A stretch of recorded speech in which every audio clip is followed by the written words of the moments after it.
Let's get one thing straight right now. Most of the dating advice you are getting is wrong. And it's making you look desperate without you even realizing it. I'm about to tell you 5 things you should never ever do for a woman if you want to keep her respect and her attraction. And if you're a man over 50, this isn't just advice, this is a missing manual for how to thrive in your relationships now that you know better. Think about the last time you felt a woman pull away, that confusion, that frustration. Chances are you were probably breaking one of these 5 rules, and by the end of this, you'll know exactly what they are and how to stop for good. This is about female psychology, self-respect, and cutting out the behaviors that accidentally signal neediness instead of strength. Now, before we dive into the first thing you should never do for a woman, I need to know, are you ready to hear this? Really ready? If you are, type ready in the comments right now. Let's see who's here to actually make a change. All right. Thing number 1 you should never do for a woman is never make her your sole source of purpose. I see it all the time. A fantastic man, accomplished in his career, a great father with a full life, meets a woman he really likes, and what does he do? He demotes himself. He retires from his own life and takes a new, full-time position, being her boyfriend. His hobbies gather dust, his friends get put on hold, his own dreams for this chapter of his life get shelved to prioritize hers. On the surface, it feels romantic. I'm all in. But what you're actually communicating to her is, my own life wasn't all that compelling. My purpose is depleted. I need you to be my new purpose, and that, gentleman, is a tremendous burden for any woman to carry. It is the opposite of attractive. A woman over 50 isn't looking for a full-time job as someone's source of meaning. She's looking for a partner who has his own meaning. A man who is already on a journey, captaining his own ship, is a man she can choose to join. Your mission, your passions, your calendar filled with things that matter to you, that is what makes you magnetic. It gives her something to be drawn to. Never, ever outsource your purpose to a relationship. A relationship should be a partnership of 2 whole people, not one person getting absorbed into the other. Have you ever found yourself doing this? Letting your own world shrink to fit into hers? Comment guilty if this hits a little too close to home. It's okay, we're all learning here. Okay, on to the second thing. And this is a trap that almost every good man falls into. Never confuse her venting with a request for a manual.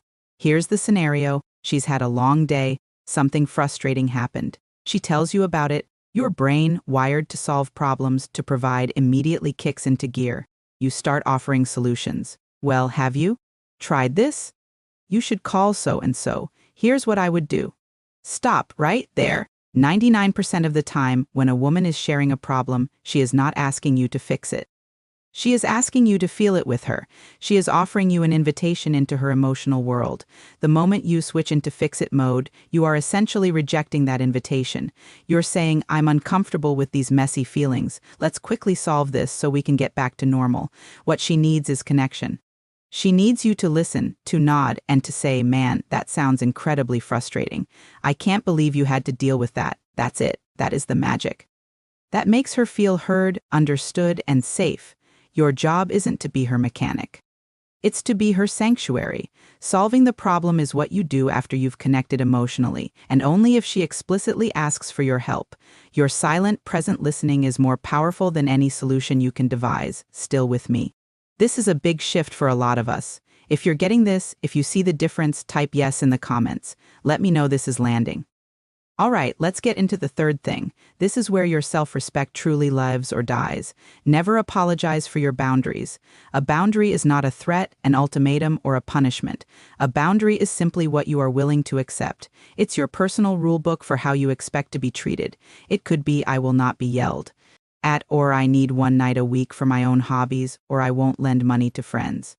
So many men, terrified of conflict or of being seen as difficult, will sand down their own boundaries until they disappear. They tolerate disrespectful language. They give up their personal time without a word. They say yes when they desperately want to say no. Every time you do this, you are teaching her how little you respect yourself. And if you don't respect yourself, why should she? A high-quality woman does not want a man with no lines in the sand. She might enjoy the convenience in the short term, but she will ultimately lose respect for him. What she truly wants is a man who knows his worth. A man who can say calmly and kindly, I care about you, but I can't have that conversation if we're shouting, or I'd love to see you, but Thursday nights are for my chess club. That is strength, that is security. It makes her feel safe because she knows where she stands with a man who cannot be swayed from his core principles. Upholding a boundary is not about being rigid. It's about being clear. It is the single most attractive thing you can do. Let's get interactive. Be honest. Is there a boundary you've been avoiding setting? Just type 1 for yes or O for no in the comments. No names, no details, just an honest tally. Okay, we're rolling now. Thing number 4, never let your world get small. In the thrill of a new connection, it's easy to let everything else fade into the background. Your buddies stop calling because you always say no. Your weekly rounds of golf get canceled. You see your family less. You think you're showing her she's a priority and she should be. But you accidentally showing her that you are a man with nothing to offer but your attention. A man with a rich, full social life is a confident, interesting man. A man who drops everyone for her seems needy and insecure. Your friends, your family, your hobbies, they are your network. They are your support system and they are what make you you. Maintaining them does 2 critical things. It makes you more interesting because you have stories and experiences separate from her, and it takes the immense pressure off of her to be your entire universe. It allows her to breathe. It allows her to miss you. Absence really does make the heart grow fonder. Never apologize for nurturing. The relationships and activities that sustain you, a confident man has a life and he invites a woman to share in it. Finally, thing number 5, the ultimate attraction killer. Never surrender the map. This is the classic I don't know. What do you want to do? Syndrome, indecisiveness. It signals a complete lack of leadership and is utterly exhausting for a woman, especially one who has spent her entire life making decisions. Leading is not about being a dictator. It's about taking initiative. It's about having a plan instead of the draining, what do you want to do? Try this. I've got a plan for Saturday. I'm picking you up at noon. We're going to try that new brewery. And then I've got reservations for dinner at 7. Sound good? You have just done all the mental labor. You've taken the burden off of her shoulders. She can now relax and enjoy being in your company. She can say that sounds perfect. Or she can offer a minor tweak. Could we make it 1 instead of noon? That's collaboration. What you started with was leadership. This applies to big life decisions too. Step up, have an opinion, have a vision. A woman wants to follow a man who seems like he knows where he's going. Relying on her for every little answer can really put a lot of pressure on her, you know. It might make her feel like you can't live without her around. Here you have it, things you should never do for a woman. And if you find the video insightful, comment down below deep. Don't forget to like, share, and subscribe to our channel.